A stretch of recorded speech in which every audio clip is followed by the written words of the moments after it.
महोदय, आपके अनुमति से मैं आज के संशोधित कार्यसूची में क्रम संख्या 4 पर अपने सहयोगी सुश्री शोभा करंदलाजे के नाम के आगे उल्लिखित कागजात को उनकी ओर से उनके अनुपस्थिति में सदन के पटल पर शोभा जी का नहीं, अर्जुन मेघवाल जी का। ओरिजिनल उनका था। आइटम नंबर 5 श्री तोकन साहू जी। माननीय अध्यक्ष महोदय, आपकी अनुमति से मैं आज की संशोधित कार्यसूची में क्रम संख्या 5 पर मेरे नाम के समक्ष सूचीबद्ध कागजातों की एक प्रति हिंदी व अंग्रेजी सभा पटल पर रखता हूं। Item number 6 Shri Kiren Rijiju ji. Sir, I rise to move the following: that this House do agree with the first report of the Business Advisory Committee presented to the House on 24th July 2024. प्रश्न है कि सभा 24 जुलाई 2024 को सभा में प्रस्तुत कार्य मंत्रणा समिति की पहले प्रतिवेदन से सहमत है। जो सदस्य प्रस्ताव के पक्ष में हाँ कहें, जो सदस्य प्रस्ताव के पक्ष में ना कहें, मेरे विषय में निर्णय हाँ वालों के पक्ष में हाँ वालों के पक्ष में प्रस्ताव अनुमोदित किया गया। आइटम नंबर 7 श्री अजय टमटा जी की अनुमति से मैं संशोधित कार्यसूची के क्रम संख्या 7 पर मेरे नाम के सामने उल्लेखित वक्तव्य को सदन के पटल पर रखता हूँ। Item number 8 Shri Manohar Lal ji.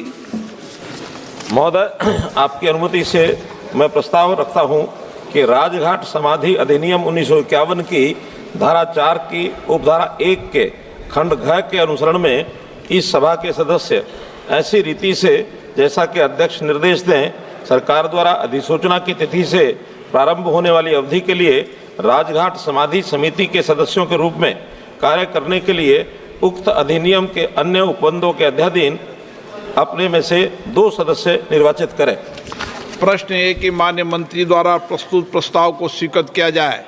जो सदस्य इसके पक्ष में हाँ कहें, जो सदस्य इसके विपक्ष में ना कहें, मेरे विचार में निर्णय हाँ वालों के पक्ष में हाँ वालों के पक्ष में प्रस्ताव स्वीकृत हुआ। शून्यकाल अविलंब लोकमत के प्रश्न। Doctor Shashi Tharoor.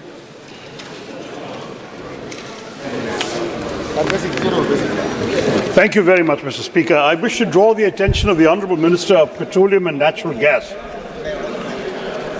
to the woeful situation of traditional fishermen in Kerala who are grappling with the debilitating shortage of kerosene. The limited quantity of kerosene available through the public distribution system has proven vastly detrimental to the operators of thousands of small country boats which do not have onboard motors, use kerosene as fuel. They're scarcely able to make ends meet, and the traditional fishermen are compelled to buy kerosene from black marketeers at extortionate prices. It's high time that the Union government took cognizance of the agony of these Indian citizens. Most of them are socially, economically disadvantaged, and the government should augment the quantity of subsidized kerosene made available through the PDS. Moreover, both the availability of kerosene and the volume of their daily catch are in doubt, sir, which make numerous fishermen cut short their working day to toil at odd jobs in the hope of earning at least some money. The lack of support from the Union government is worsening their misery.